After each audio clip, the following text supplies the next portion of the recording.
minasyaitonirrajim. Bismillahirrahmanirrahim. Assalamualaikum warahmatullahi wabarakatuh. Innal hamdalillah nahmaduhu wa nasta'inuhu wa nastaghfiruh wa na'udzu billahi min syururi anfusina wa min sayyiati a'malina may yahdihillahu fala mudhillalah wa may yudlilhu fala hadiyalah.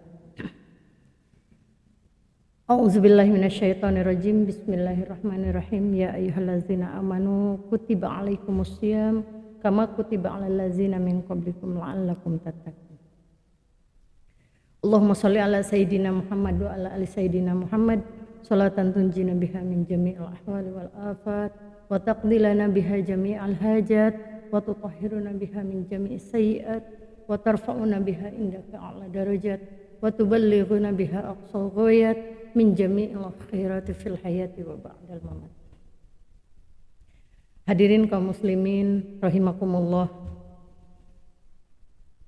Pertama-tama kita panjatkan puji dan syukur kehadirat Allah Subhanahu wa taala yang alhamdulillah kita masih diberikan usia, diberikan umur bertemu dengan Ramadan 1445 Hijriah dalam keadaan sehat walafiat, dalam keadaan masih diberikan umur.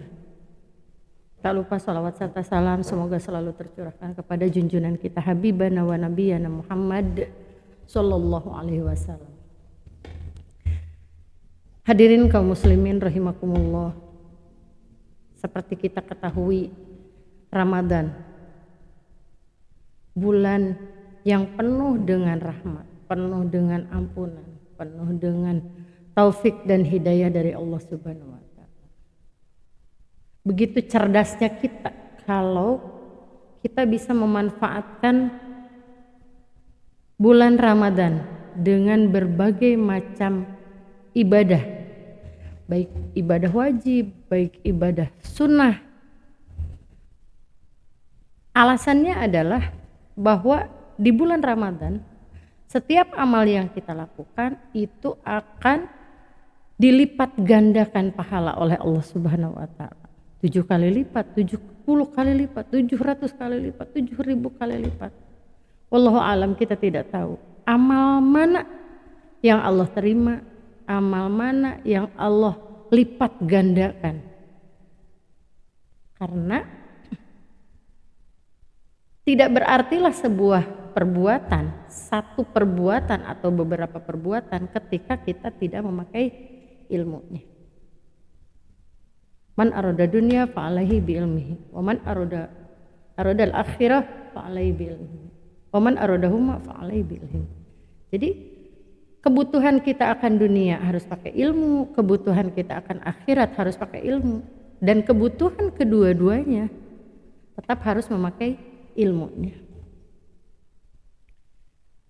Di sini saya akan mengulas sedikit saja tentang puasa.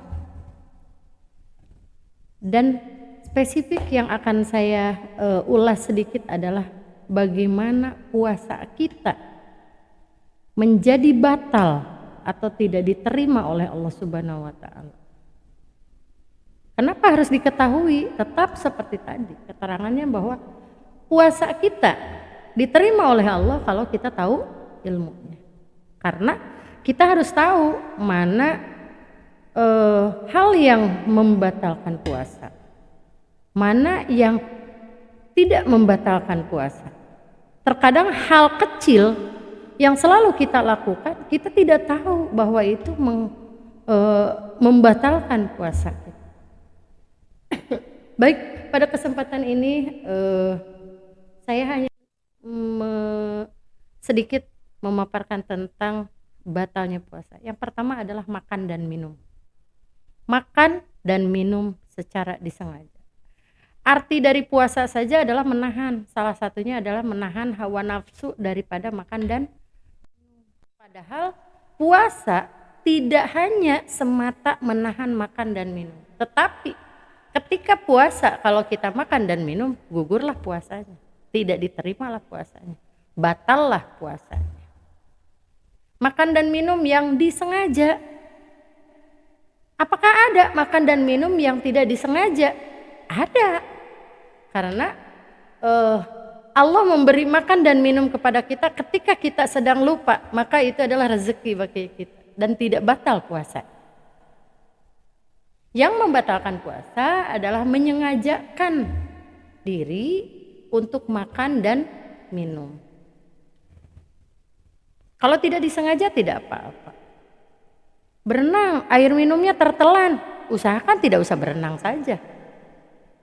Dihindari hal-hal yang sekiranya akan memancing kita untuk menjadi batal puasa. Yang berikutnya adalah muntah dengan disengaja. Memangnya ada muntah yang disengaja? Ada.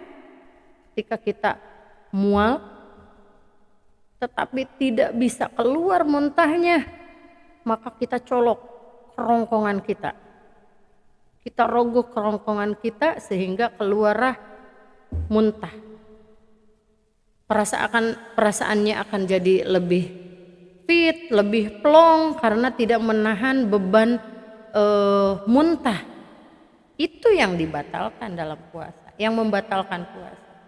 Tetapi ketika seorang ibu hamil yang mual, muntah, itu tidak membatalkan puasa. Lanjutkan saja puasa. Atau ketika berkendara, naik bis atau naik mobil, berkendara, mabuk kendaraan, mabuk perjalanan, muntah, itu tidak harus membatalkan puasa. Tidak harus dibatalkan puasanya. Kecuali ketika setelah muntah, kondisi fisiknya makin sakit, makin melemah dan tidak memungkinkan untuk puasa, maka boleh tidak berpuasa. Dan nanti kita tetap harus mengkodok, harus mengganti puasa tersebut di bulan setelah Ramadan. Berikutnya, selain muntah dengan disengaja, wanita yang sedang haid atau sedang nifas. Haid adalah keluarnya darah dari larangannya perempuan. Nifas juga sama, keluar darah setelah melahirkan. Hitungannya haid atau nifas. Haid itu setelah 15 hari masih ada haidnya, maka itu istihadah, langsung puasa saja. Bagaimana puasa dalam keadaan keluar darah? Itu status darahnya bukan darah haid atau darah nifas, itu darah istihadah, yaitu darah yang harus diobati kepada ahlinya, karena itu adalah kelainan dari perempuan tersebut. Ketika haid, ketika nifas, tidak ada alasan. Sesoleh apapun perempuan mau puasa ketika haid atau nifas, maka tidak diterima, karena tidak boleh, batal lah puasanya. Ketika sedang puasa, tiba-tiba keluar haidnya jam 5:30, itu tidak jadi masalah, tetap batal puasanya. Ketika diteruskan, sayang nih cuma setengah jam lagi, tidak bisa, Allah tidak terima puasa kita, karena status puasa kita adalah batal ketika haid. Ketika nifas sama saja statusnya, hanya mungkin rentang waktu nifas itu adalah 40 hari, itu maksimal. Tetapi ketika nifas 1 minggu atau 2 minggu sudah suci, maka tetap harus puasa, harus sholat, harus melaksanakan ibadah yang lain. Karena 40 hari itu adalah rentang waktu maksimal untuk perempuan yang nifas. Dan 15 hari itu adalah rentang waktu maksimal untuk perempuan yang haid. Begitu. Yang berikutnya adalah muslim yang murtad atau keluar dari Islam atau mengingkari Islam. Kenapa? Karena di surat Al-Maidah ayat 5 barang siapa orang yang kufur setelah beriman, maka sungguh sia-sia amalnya, dan di akhirat termasuk orang-orang yang rugi. Jadi ketika seorang muslim setelah beriman lalu dia kufur, dia menyatakan diri keluar dari Islam atau melakukan perbuatan yang menjadikan status dia sebagai kufur, maka amalan yang sudah dia perbuat itu sia-sia, tidak diterima oleh Allah Subhanahu wa taala. Nauzubillah summa nauzubillah. Karena amal tersebut terhapus oleh pernyataan atau perbuatan murtadnya seorang muslim. Maka puasanya pun batal, tidak diterima oleh Allah Subhanahu wa taala. Berikutnya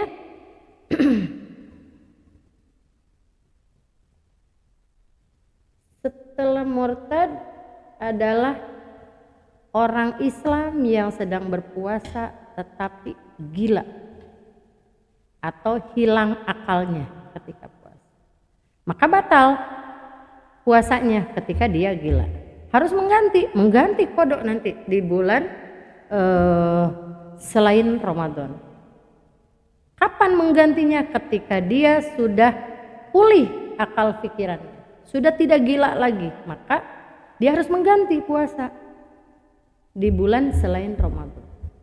Yang berikutnya adalah masuknya sesuatu ke dalam dua lubang dalam tubuh manusia yang berpuasa, yaitu kubul dan dubur. Disengaja atau tidak disengaja tetap membatalkan puasa. Seperti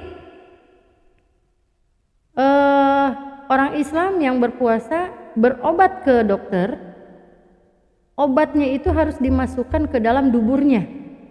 Misalkan sakit wasir, obatnya dimasukkan ke dalam duburnya, batal puasanya. Tapi kan demi pengobatan, itu sengaja dilakukan. Sengaja tidak disengaja ketika memasukkan sesuatu ke dua lubang tersebut, maka batal puasanya. Atau misalkan ketika kita sakit di rumah sakit, mau dipasang kateter, alat untuk kencing, selang untuk kencing dimasukkan ke dalam dua lubang tersebut, maka itu batal puasanya. Walaupun tubuhnya kuat untuk berpuasa, tetapi ketika dimasukkan kateter tersebut, maka batallah puasanya. Karena tidak ada pasang kateter yang tidak disengaja, pasti disengaja. Tidak ada orang yang memasukkan obat ke dalam duburnya tidak disengaja, pasti disengaja. Karena ada hal yang harus dilakukan, tindakan medis yang harus dilakukan. Apakah kita harus menolak? Tidak bisa, karena kalau menolak kita malah sakit, malah tidak kuat untuk berpuasa karena sakit. Itu adalah ikhtiar untuk kita tetap nantinya bisa puasa, tetap sehat, agar selalu mendapatkan ridho dan lindungan dari Allah Subhanahu wa taala. Tetapi boleh mengaji, boleh, silakan. Boleh beramal baik, subhanallah, harus. Begitu. Ketika dalam kondisi seperti itu. Karena berbuat baik itu tidak harus kita dengan fisik kita. Terkadang kita mendoakan sesama muslim, itu adalah ibadah. Itu adalah amal. Senjatanya orang Islam adalah doa. Paling mujarab, Rabbana atina fid dunya hasanah wa fil akhirati hasanah wa qina azabannar. Dunia dapat, akhirat dapat, api neraka tersingkirkan. Yang terakhir, perbuatan orang Islam yang berpuasa yang membatalkan puasa adalah melakukan perbuatan dosa. Dalam hal ini sering kita lupa, sering kita khilaf bahwa ada hal-hal kecil padahal membatalkan puasa. Di sini yang pertama adalah menggunjing, gibah. Ibu-ibu katanya ada grup gibah. Nauzubillah summa nauzubillah. Gibah itu dosa. Puasa saja bisa batal dengan menggibah. Maka harus dihindari gibah tersebut. Yang kedua adalah mengadu domba. Mengadu domba itu adalah membuat kericuhan, membuat permusuhan orang lain, dan pelakunya adalah orang tersebut. Nauzubillah min dzalik, mengadu domba. Kenapa? dosa itu termasuk dosa yang membatalkan puasa, karena dari mengadu domba akan timbul madarat-madarat yang banyak sekali. Putus silaturahmi, permusuhan, bisa jadi dengan mengadu domba timbul kejahatan. Maka hindari. Yang berikutnya adalah berbohong. Berbohong itu mau besar mau kecil tetap membatalkan puasa, tidak boleh berbohong. Karena satu kebohongan itu akan beranak pinak. Itu satu kebohongan akan ditutupi dengan kebohongan-kebohongan lain. Sungguh berbahaya sekali ketika kita berbohong. Satu hal, inti bohong, kenapa tidak masuk sekolah? Karena sakit, padahal tidak sakit. Sudah berobat? Belum, padahal tidak sakit, sudah 2 bohong. Kenapa tidak berobat? Karena tidak ada temannya ke dokter. Sudah 3, dan seterusnya, karena dia harus menutupi satu kebohongan saja. Maka hindarilah. Yang berikutnya adalah melihat lawan jenis dengan syahwat. Sering kita melihat laki-laki, perempuan melihat laki-laki, biasa saja. Laki-laki melihat perempuan biasa saja, karena tidak ada syahwat. Yang membuat batal puasa itu adalah melihat dengan syahwat. Yang berikutnya adalah melakukan sumpah palsu. Yang perlu kita ketahui bahwa seorang Islam itu bersumpah harus disertai saksi dan bersumpah harus atas nama Allah Subhanahu wa taala. Maka tidak boleh kita ngobrol biasa sumpah demi Allah, itu tidak boleh. Ketika kita tidak ada yang menyumpah, kita tidak boleh bersumpah apalagi memakai nama Allah Subhanahu wa taala. Ketika kita melakukan sumpah palsu, menyatakan sesuatu bahwa sesuatu itu benar padahal sesuatu itu salah dan kita tahu itu salah, maka menurut hadis di sini, menurut Rasulullah, itu membatalkan puasa. Hadis Rasulullah, 5 hal yang bisa membatalkan pahala berpuasa, yaitu membicarakan orang lain atau menggunjing, mengadu domba, berbohong, melihat dengan syahwat, atau bersumpah palsu. Yang terakhir adalah yang membatalkan puasa adalah suami istri yang melakukan jima. Apa itu jima? Yaitu melakukan hubungan suami istri di siang hari. Melakukan hubungan suami istri di siang hari. Nih, kenapa batal puasanya? Karena tadi memasukkan sesuatu kepada 2 lubang. Dan memang sudah jelas dalam Al-Quran surat Al-Baqarah ayat 187. Pergaulah istri-istrimu, istri-istrimu adalah pakaianmu. Kamu adalah pakaian istri-istrimu. Pakailah, tetapi sampai pada waktu yang ditentukan. Kapan waktu yang ditentukannya? Adalah ketika kita sudah buka puasa, sudah maghrib, azan maghrib, boleh suami istri melakukan jima. Yang membatalkan puasa adalah berjima atau melakukan hubungan suami istri di siang hari di bulan Ramadan. Kalau bukan bulan Ramadan, silakan asal ikuti aturan agama. Hadirin yang dirahmati Allah Subhanahu wa taala, tidak banyak yang saya sampaikan, hanya sekilas saja. Kita akan ketemu dengan materi-materi berikutnya. Semoga di bulan Ramadan ini kita akan mendapatkan rahmat dan hidayah dari Allah Subhanahu wa taala, sehingga kita selalu menunggu hidayah dari Allah. Apapun bentuknya hidayah dari Allah, agar kita selalu mendekatkan diri kepada Allah Subhanahu wa taala. Dan semoga puasa kita diterima oleh Allah Subhanahu wa taala, amal ibadah kita juga diterima oleh Allah Subhanahu wa taala, sehingga kita bisa bertemu lagi dengan Ramadan berikutnya dalam keadaan sehat walafiat, dalam keadaan bisa ditetapkan iman Islam kita, tetap dalam keadaan menjadi seorang muslim yang sempurna. Usikum wa nafsi bitaqwallah. Wassalamualaikum warahmatullahi wabarakatuh.